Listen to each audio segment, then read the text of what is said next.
Salut à tous et bienvenue sur la chaîne pour un peu conclure cette année 2024. Je vais vous faire une petite vidéo sur les taux de victoire, les popularités des armées et les taux de victoire des détachements de Noël également pour voir un peu où on en est. Alors ces taux de victoire, ils sont issus de l'application Tabletop Battles. Vous pouvez y accéder sur le site de Goonhammer. Vous avez un onglet 40K stats qui vous permet de trier par tout un tas de trucs, de régler vos dates, etc. L'appli elle-même, c'est une appli que vous pouvez télécharger sur iOS ou Android. C'est une super appli pour suivre vos parties.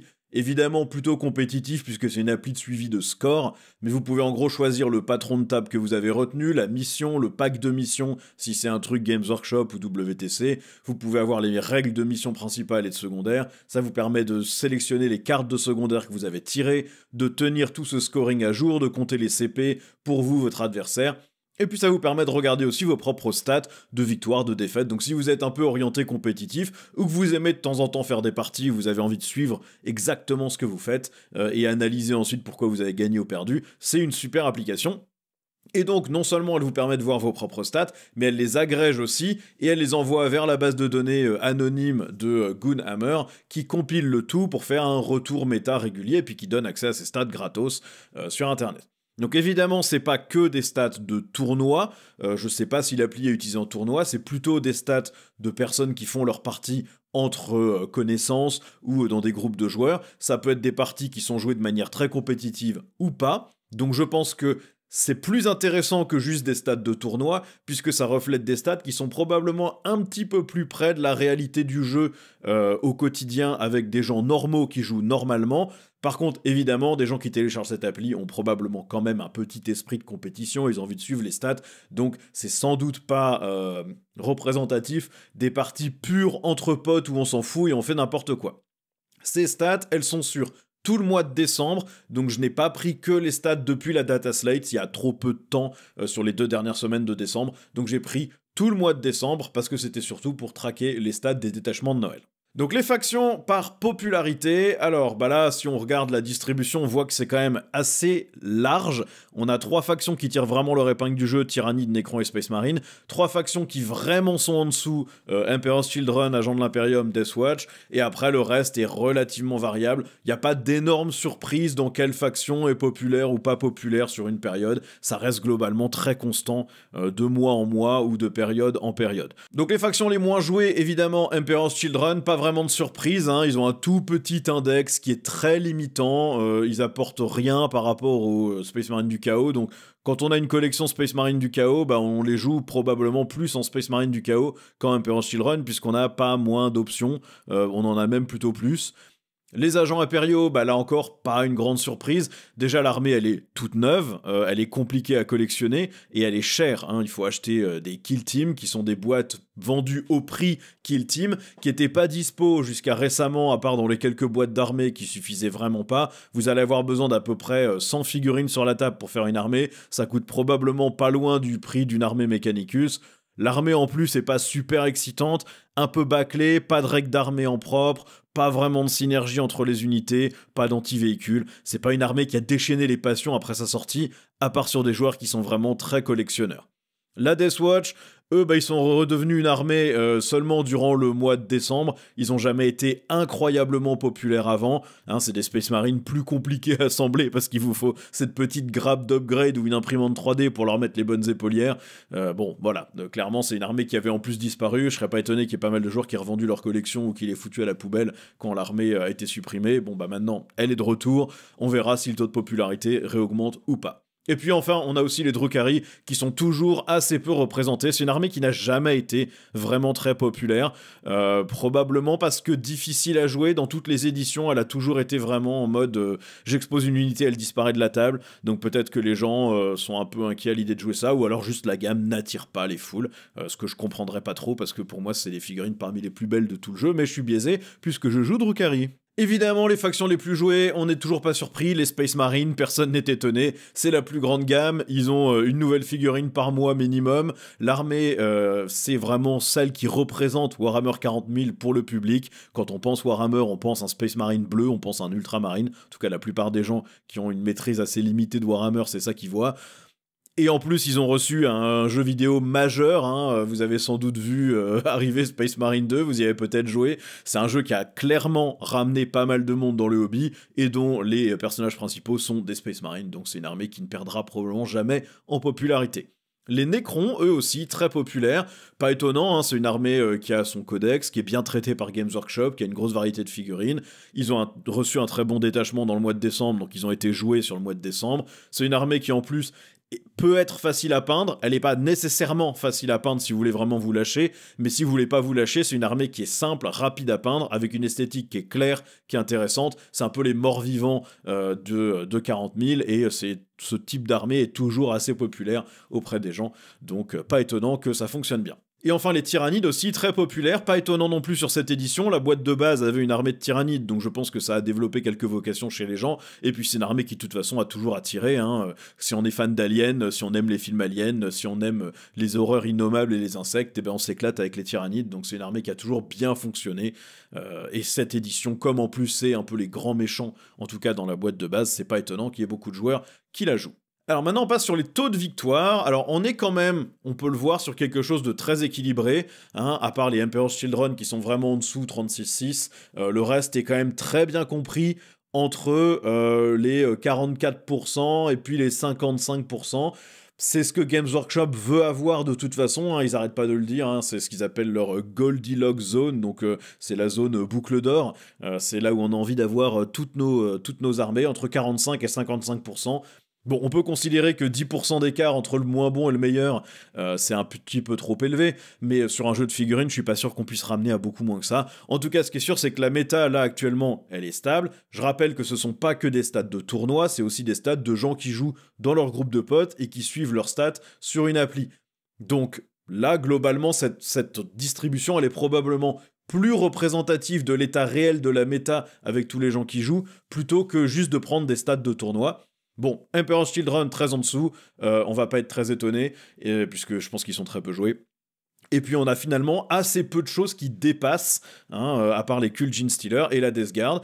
Et puis quelques surprises comme les agents de l'Imperium à 47% de taux de victoire, alors que l'armée est clairement pas très jouable. Donc on va regarder ça. Donc en dessous des 45%, on en a peu, on a les Emperor's Children, 36,6%, c'est une armée qui de toute façon est très peu jouée, hein, sur les stats que j'ai utilisés, ils ont que 100 parties sur le mois de décembre, donc le chiffre est évidemment peu représentatif, et en plus, ils utilisent toutes les règles d'une faction, les Space Marines du Chaos, qui est aussi en dessous des 45% à peine. C'est une faction qui semble lutter un peu depuis la data slate qui précédait celle qu'on a eue en décembre. Ils étaient déjà un petit peu en galère. Ils n'ont pas vraiment reçu d'aide sur la data slate de décembre non plus. Donc à voir si le fait que les autres armées baissent un peu dans la méta les aide. Mais en tout cas, ce qui est sûr, c'est que Marines du Chaos et leur sous-faction Emperor's Children luttent un petit peu sur ce mois de décembre. Au-dessus des 55%, on n'en a que deux, mais qui sont vraiment un tout petit peu au-dessus, c'est les Cult Genestealer et la Death Guard. Les cultes, c'est une armée qui est quand même peu représentée, ils ont eu que 1000 parties au total sur décembre, ça fait vraiment partie des armées les moins jouées du jeu. Elle est probablement jouée surtout par des joueurs qui l'apprécient beaucoup, qui sont devenus très efficaces avec. Depuis la mise à jour de mi-décembre, la data slate, ils ont joué à peu près 500 parties, en tout cas loguées dans Tabletop Battles, et ils sont descendus à 52% de taux de victoire, probablement parce que ça demande un vrai ajustement, vu que l'armée a complètement changé sa règle d'armée, hein. Vous ressuscitez pas vos unités sur des 4+, mais vous les ressuscitez en utilisant un certain nombre de points. Peut-être qu'il n'y a pas assez de points pour ressusciter assez d'unités, ou peut-être que justement ça a permis de lisser l'armée et de la ramener dans un taux de victoire correct. On verra sur la durée. La Death Guard, 55,1%, donc pareil, vraiment on est très légèrement au-dessus de la zone des 55 à 45. L'armée reste de toute façon stable, les stats depuis la sortie de la data slate, ils ont eu à peu près 1000 parties et ils sont à 54,5% de taux de victoire. C'est une armée qui de toute façon est solide, a très peu d'aléatoires, a très peu de capacité de craquage. Ils ont des match-ups qui marchent très bien pour eux avec les debuffs. Quand vous affrontez la Death Guard en custo, vous jouez avec des profils de Space Marine, mais avec des figurines qui coûtent le prix de 3 Space Marine. Donc c'est très compliqué de sortir de la Death Guard en custodes. Il y a quelques autres match-ups comme ça qui aiment pas. Les tyrannides, les armées de corps à corps, en général apprécient moyen. Donc c'est une armée qui reste stable, qui reste solide sur ses appuis, et puis la data slate ne les a pas abîmés non plus, hein, puisqu'ils ont surtout gagné le fait que Mortarion puisse frapper en profondeur profondeur, et puis que leur prédateur annihilateur soit meilleur, et leur détachement de Noël, en plus, n'est pas mauvais. Donc celle que j'ai remarqué quand même, c'est les agents de l'Imperium, et les agents impériaux, 47,5% de taux de victoire. Alors c'est environ 200 parties seulement, donc évidemment c'est pas forcément un volume de parties très représentatif, mais en fait je pense qu'effectivement c'est une armée qui, en amical au moins, peut faire des résultats corrects, puisqu'en fait vous pouvez faire du spam de ce qu'on appelle MSU, Multiple Small Unit, sauf qu'en fait vos small units, vous, les petites unités, c'est 10 bonhommes, et vous pouvez faire du spam de 10 bonhommes au C2 un peu partout.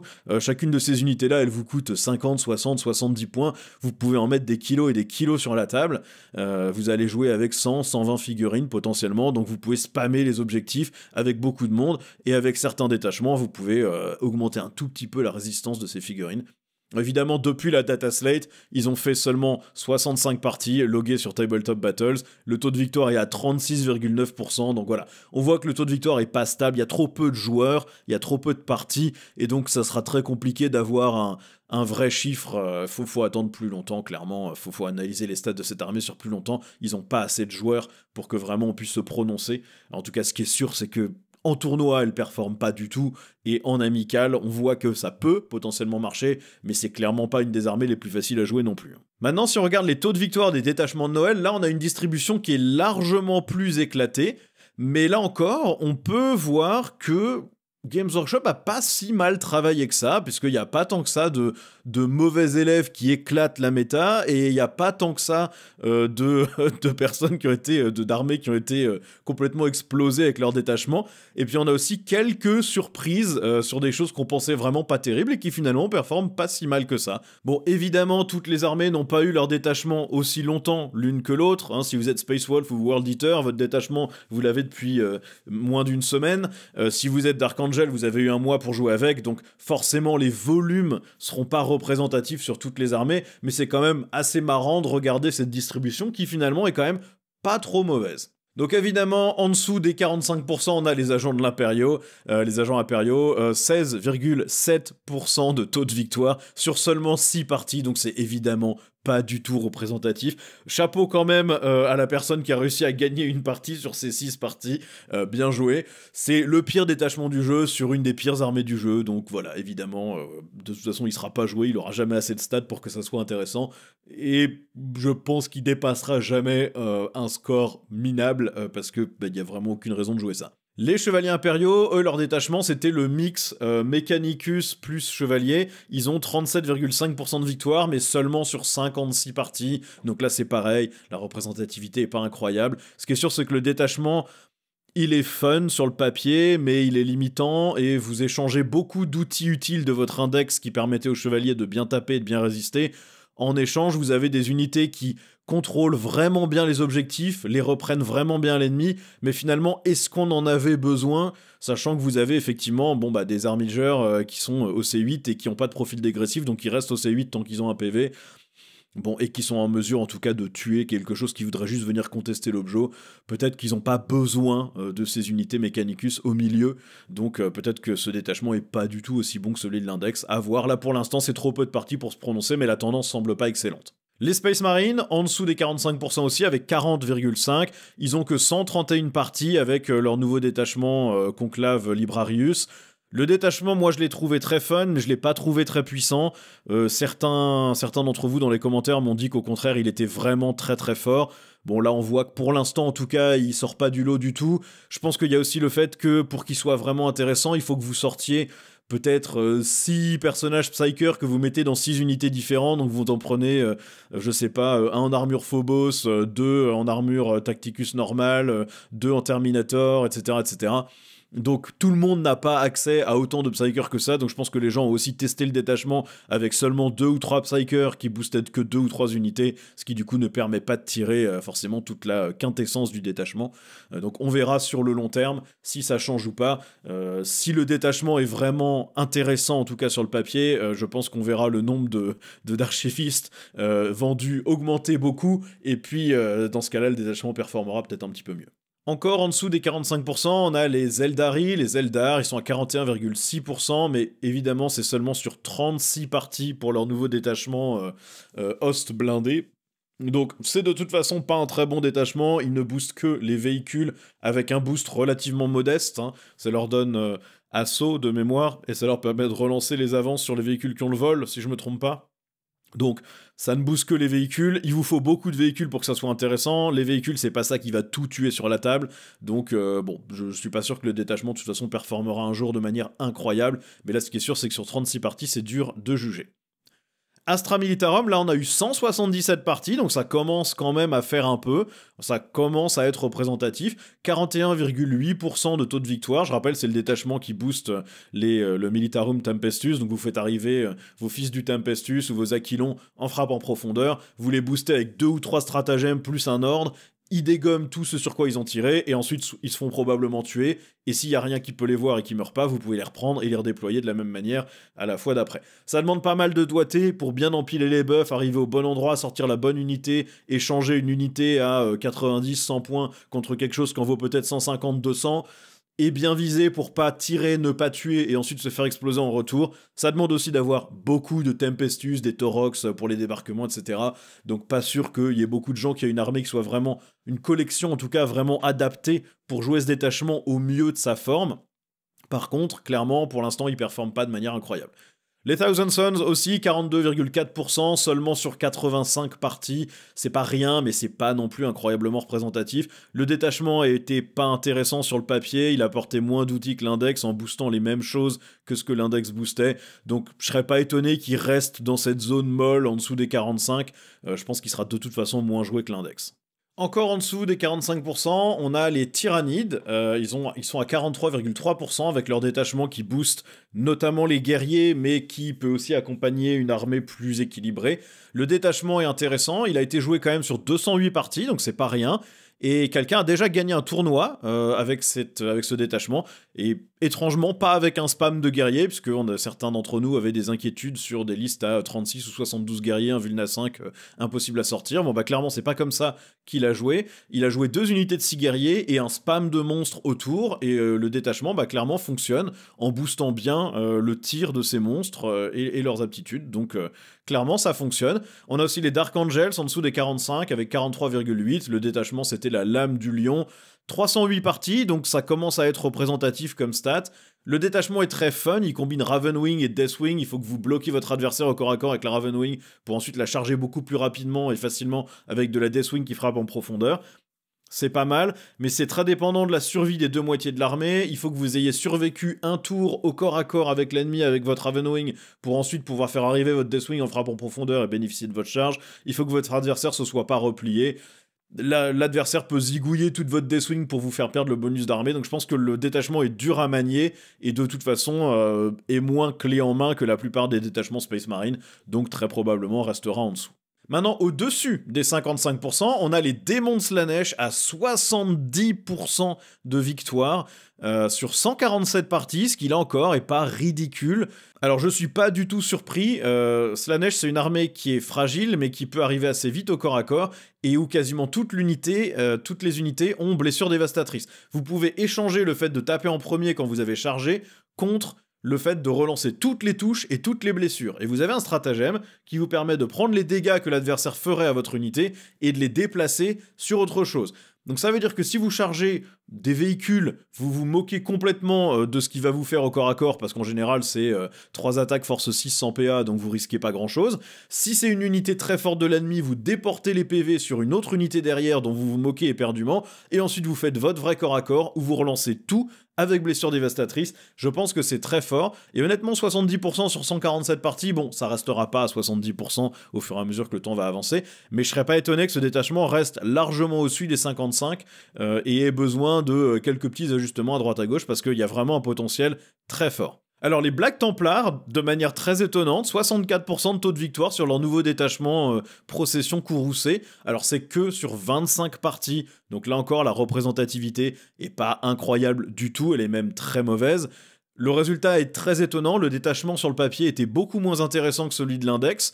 Pas forcément nul, mais clairement de moins bons outils que celui de l'index. Pourtant, il performe très bien, donc faudra voir. Est-ce que ça continue dans le temps, ou est-ce que c'est juste une anomalie parce que la personne qui l'a testé est un excellent joueur Black Templar, ou les personnes qui l'ont testé sont des excellents joueurs Black Templar.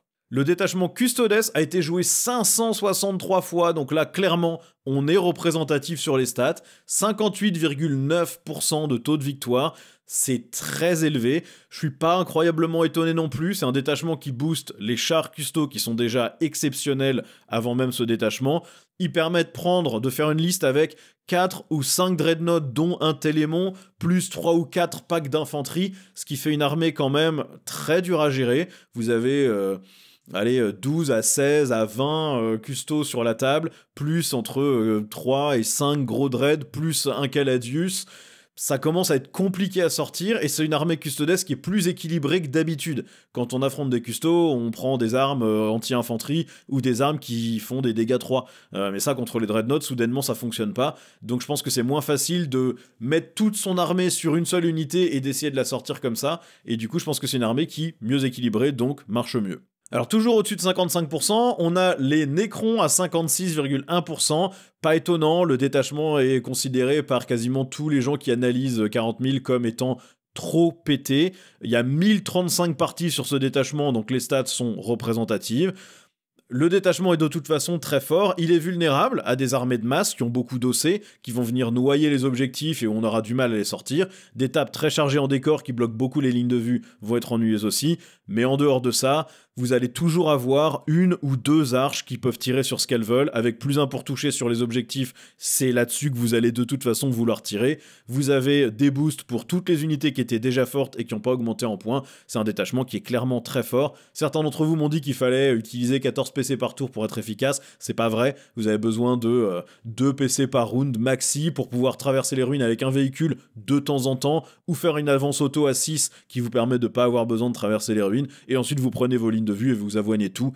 Clairement, c'est un détachement qui fonctionne. Le suivant, qui est au-dessus des 55, c'est les démons de Nurgle, 55,3%, mais sur seulement 65 parties, donc pas forcément super représentatif. Ce qui est sûr, c'est que le détachement, il a un fort potentiel. Nurgle, vous pouvez aligner beaucoup de points de vie sur la table, avec beaucoup de contrôle d'objectifs, des figurines pas forcément si faciles que ça à sortir.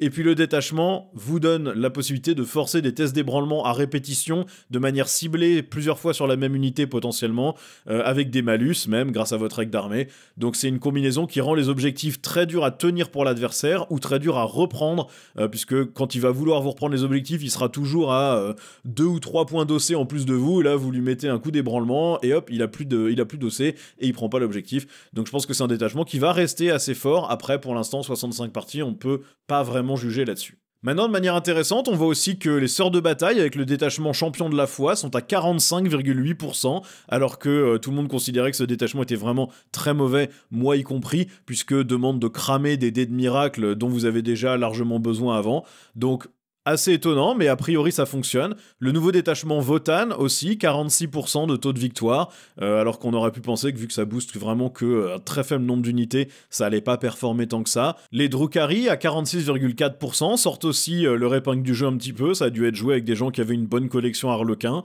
donc ça c'est toujours intéressant à regarder. On voit que le détachement Blood Angel, héritier angélique ou héritier de l'ange, je sais plus, 48%, c'est pas mal.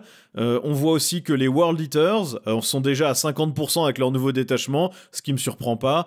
On a les Space Marines du chaos avec les créations de Bile, 52,6%, c'est vraiment pas mauvais du tout, ça fonctionne plutôt bien.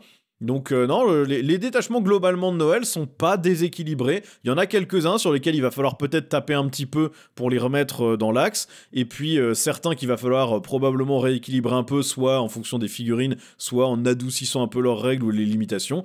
Mais Games Workshop a pas fait un mauvais boulot. Évidemment, on est encore sur un faible volume de parties, donc on peut pas non plus tirer des conclusions définitives. Voilà en tout cas pour ces taux de victoire sur les détachements de Noël, sur les armées, sur leur popularité. Donc comme je disais, je pense que ces chiffres sont plus représentatifs de la méta globale de 40 000 que les chiffres habituels de tournoi, puisque bah, évidemment ça accumule potentiellement des chiffres de tournoi, mais aussi des chiffres de parties faites entre amis, même si l'objectif était à la base compétitif. Donc je pense que les chiffres sont plutôt plus représentatifs avec cette base de données-là. Maintenant, on n'est que sur un mois, sur le mois de décembre, parfois avec des détachements qui ont été disponibles que pendant une semaine. Donc évidemment, on peut pas en tirer des conclusions fermes, mais ça permet de valider ou d'invalider certaines idées. En tout cas, ça sera tout pour cette vidéo, j'espère que vous avez apprécié. N'hésitez pas à me laisser vos commentaires pour me dire ce que vous en pensez, si vous avez vu des trucs qui vous paraissent étranges en termes de chiffres, si je me suis planté dans une analyse aussi, n'hésitez pas à me le faire remarquer, hein, on en apprend tous les jours sur ce jeu. Et en attendant, merci d'avoir regardé, n'hésitez pas à vous abonner, à cliquer sur tous les liens, les boutons YouTube habituels, vous savez comment ça fonctionne. Et puis, je vous dis à la prochaine pour une nouvelle vidéo. Ciao!